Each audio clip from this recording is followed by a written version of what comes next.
Je sais pas vous, mais moi j'adore les avant-matchs de Ligue des Champions. C'est vraiment maintenant qu'on l'a gagné, c'est vraiment une compétition que j'adore qu'on vive. Donc vraiment hâte d'être à demain. Bienvenue à tous, c'est Arnaud. On se retrouve donc pour l'avant-match entre le Paris Saint-Germain et donc Tottenham. Match de Ligue des Champions, donc ça sera demain à 21h, qui compte évidemment, match qui compte pour la 5e journée de Ligue des Champions. Ça sera en direct du Parc des Princes, donc on connaît tous le parc évidemment, il n'y a pas de souci. Il prévoit un temps un petit peu frais avec 4 degrés, donc ça sera toujours un détail à prendre un peu en considération. Et bien sûr, ça sera diffusé sur Canal+, qui a les droits de la Ligue des Champions cette année, donc pas de changement. On aura donc un Allemand comme arbitre, Félix Zauer. Donc, de nom comme ça me dit rien du tout. Donc, à voir un peu ce que ça va donner demain. Mais en tout cas, très très hâte de ce match. On va parler un petit peu de la forme des deux équipes, forme complètement différente actuellement.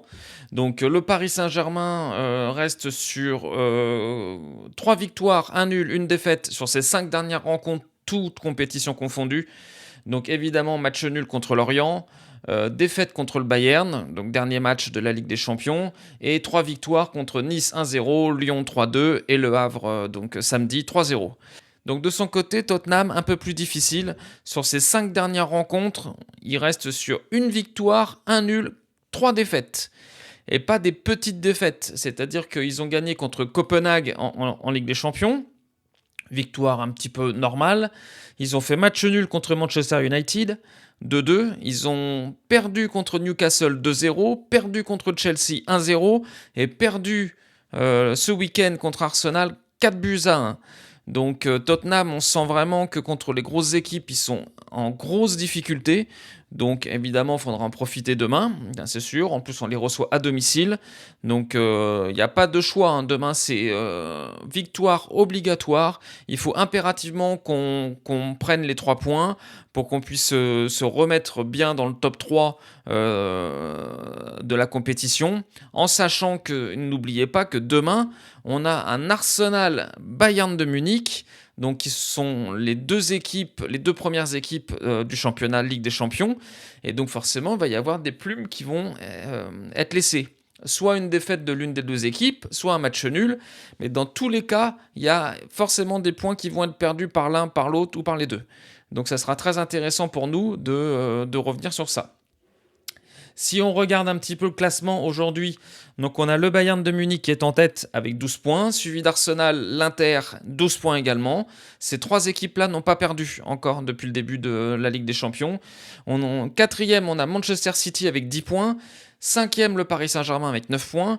Et il faut descendre un petit peu pour voir Tottenham 10e avec 8 points, donc seulement 1 point du Paris Saint-Germain, qui n'a pas perdu non plus. Donc il reste sur 2 victoires et 2 nuls en 4 matchs. Paris reste sur 3 victoires et 1 défaite en 4 matchs. Donc ça va être très intéressant à suivre, surtout ce Arsenal Bayern de Munich. Moi je pense que, alors bon, ça est diffusé en même temps, donc je pourrais pas le voir en direct, mais je le regarderai suivant un peu comment ça s'est passé. Je vais essayer d'écouter un peu les échos. Si c'est un match de dingue, je le regarderai. Si c'est un match qui au final a pas été si spectaculaire que ça, je regarderai un bon résumé, puis ça suffira bien. Donc voilà, hyper intéressant comme match. Moi, j'ai vraiment hâte d'être à demain. En plus, pour ceux qui ne le savent pas, sorti du 4e maillot depuis ce matin. Donc maillot noir avec un liseré rouge, un peu rouge-orangé au milieu. Sincèrement, il est beau. Franchement, on avait vu des images de photos qui étaient sorties un petit peu. On se disait que c'était un peu bizarre. Le noir paraissait un noir un peu marron. Le maillot paraissait pas bien fait. Mais sincèrement, quand on le voit là sur les affiches promotionnelles, il est juste magnifique. Franchement, il est juste magnifique. Donc à voir, je pense qu'ils vont jouer comme ça demain. Donc il faudra bien s'habituer à nous voir jouer en noir demain. Mais je pense que le maillot va avoir un gros succès parce qu'ils ont fait tout ce qu'il fallait pour que ça plaise, sincèrement. Donc voilà, en termes de face à face, eh ben écoutez, bizarrement en Ligue des Champions, hein, je parle, en Coupe d'Europe, et ben, on s'est pas rencontré beaucoup avec Tottenham. Alors évidemment, on s'est rencontré en Supercoupe en début de saison, où Paris a gagné au tir au but, après avoir été mené quand même 2-0 par Tottenham, et on est revenu à 2-2, donc ça c'est très bien. Puis après, Lucas Chevalier a fait une super séance des tirs au but, donc ça c'était top. Et il faut remonter au 23 juillet 2017, donc je parle bien de 23 juillet, pour ce qu'on a... Sincèrement, je m'en souvenais plus, hein. Alors je ne sais pas si ça vous dit quelque chose, mais c'était la Champions Cup qui s'était déroulée aux États-Unis, je crois, parce que c'était marqué North America, et une compétition qui avait réuni des équipes comme Barcelone, City, Roma, United, Juve, Tottenham, Paris Saint-Germain et le Real Madrid. Donc je me souviens absolument pas de cette compétition. Et donc Paris avait affronté Tottenham et avait perdu le match 4-2 à l'époque. Donc pour vous dire un peu la composition, c'était Trapp, Kurzawa, Marquinhos, Kimpembe, Rabiot, Daniel Alves, Lo Celso, Mota, Cavani, Guedes et Pastore. Donc on remonte quand même un petit peu loin là, hein. On remonte vraiment loin. Et donc sur cette compétition-là, Paris avait fini 7ème sur 8. Le dernier étant le Real Madrid, incroyable, qui n'avait marqué qu'un point. Donc il y avait 3 matchs à jouer. Et donc Paris avait pas gagné un match, avait fait un match nul et 2 défaites. Donc voilà. Et puis Tottenham avait fini 6ème, hein, donc juste devant nous, hein. Donc vraiment... je me souviens pas du tout. Je sais pas si ça vous dit quelque chose. N'hésitez pas à le mettre dans le commentaire. Mais je me souviens absolument pas de cette compétition qui avait eu lieu en juillet 2017. Donc vraiment, juillet 2017, si je me souviens pas, c'était comme l'arrivée de Neymar et de Mbappé. Je me souviens pas qu'on était parti faire une compétition comme ça à ce moment-là. Surtout qu'ils étaient pas dans l'équipe, hein. Je sais pas. Non, je pense qu'ils sont peut-être arrivés au mois d'août, hein, eux, hein. Donc c'est peut-être ça. Donc voilà. Donc c'était la seule fois qu'on a rencontré Tottenham. Donc jamais rencontré au Parc des Princes. Donc à voir vraiment ce que ça va donner. En tout cas, moi j'ai hâte de voir ça. J'ai hâte de voir un petit peu ce que ça va, le jeu qui va être mis. On aura quand même la grande chance, je pense, de retrouver une équipe, je ne vais pas dire au complet, parce qu'évidemment, il va nous manquer Hakimi et Doué, ça c'est une certitude. Mais on sait déjà qu'il y aura le retour, sans doute, de Dembélé. Donc je pense qu'on va se diriger, si vraiment je pense classique, on va se diriger par une compo. Donc Lucas Chevalier dans les buts. On va avoir Warren à droite, Marquinhos, Pacho, Nuno Mendes.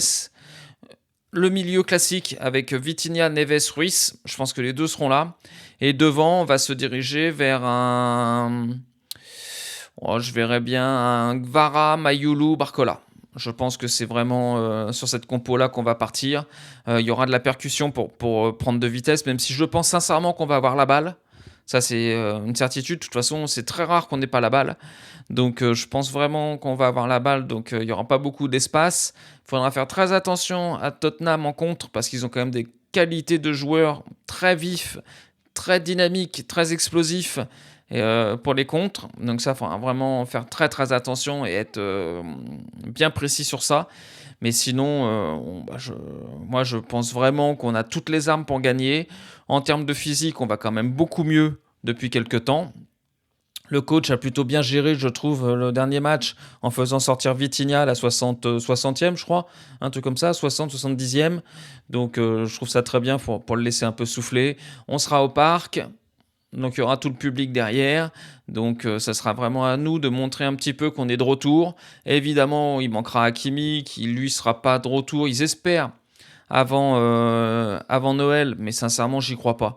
Moi, je pense vraiment qu'il faut le laisser tranquillement sur le mois de décembre, qu'il récupère bien. Après, il y a la trêve, de toute façon, qui va arriver à partir du 20, je crois, un truc comme ça. Donc, il faut le laisser tranquille. Par contre, Doué, il l'espère, d'après les échos, qui reviennent avant la Coupe intercontinentale, qui aura lieu donc début décembre, si je ne me trompe pas. Mais comme a dit aussi Luis Enrique, ils ne prendront aucun risque avec les joueurs. S'il n'est pas à 100%, il ne viendra pas, comme il a toujours fait depuis qu'il est arrivé. Donc voilà, donc écoutez, moi je suis plutôt impatient. Je pense, alors si on regarde un peu aujourd'hui, qu'est-ce qu'il y a comme match intéressant? Un Chelsea-Barcelone, ça peut être très intéressant. Évidemment, Marseille-Newcastle ce soir. Donc, alors, on a entendu hier des supporters de Newcastle qui étaient donc sur le Vieux-Port à Marseille et qui chambraient le Paris Saint-Germain avec les Marseillais. Alors moi, j'ai vraiment beaucoup de mal avec cette nouvelle génération de supporters, où des supporters d'une équipe qui viennent jouer contre l'équipe à domicile chanter ensemble. Moi, franchement, alors je veux bien, hein, c'est peut-être la nouvelle génération, hein, mais Newcastle, ils ont quand même un match aussi important pour eux ce soir à Marseille, et t'as les supporters qui chantent avec les Marseillais. Alors bon, vu ce qu'ils ont chanté, on peut considérer qu'ils sont dans une certaine catégorie pas très très intelligente, on va dire. Donc ils se sont peut-être tous bien retrouvés entre Marseillais et puis Anglais. Mais moi, sincèrement, je comprends pas. C'est vraiment, il se passe des choses dans le sport actuel que je ne comprends pas. Comprends pas. Avant, surtout quand les Anglais débarquaient en France, il fallait barricader les murs parce que personne ne pouvait se blairer. Et là, bah, ils chantent ensemble sur une terrasse à Marseille. Ok, bon bah faut pas vous étonner les gars Newcastle d'avoir des résultats un peu de merde si au final vos supporters sont un peu dans le même style, hein. Moi je dis ça, je dis rien, hein. Et puis donc bah, c'est à peu près tout pour ce soir. Bon, franchement, à part le Marseille-Newcastle qui sera intéressant, sinon il y a Ajax-Benfica, un petit match, Galatasaray, Union Saint-Gilloise, Godo Glimt, Juve, Dortmund, Villarreal. Ça peut être intéressant en termes de football, ces deux équipes qui jouent plutôt pas mal. City, Leverkusen, je pense que Leverkusen va se faire atomiser.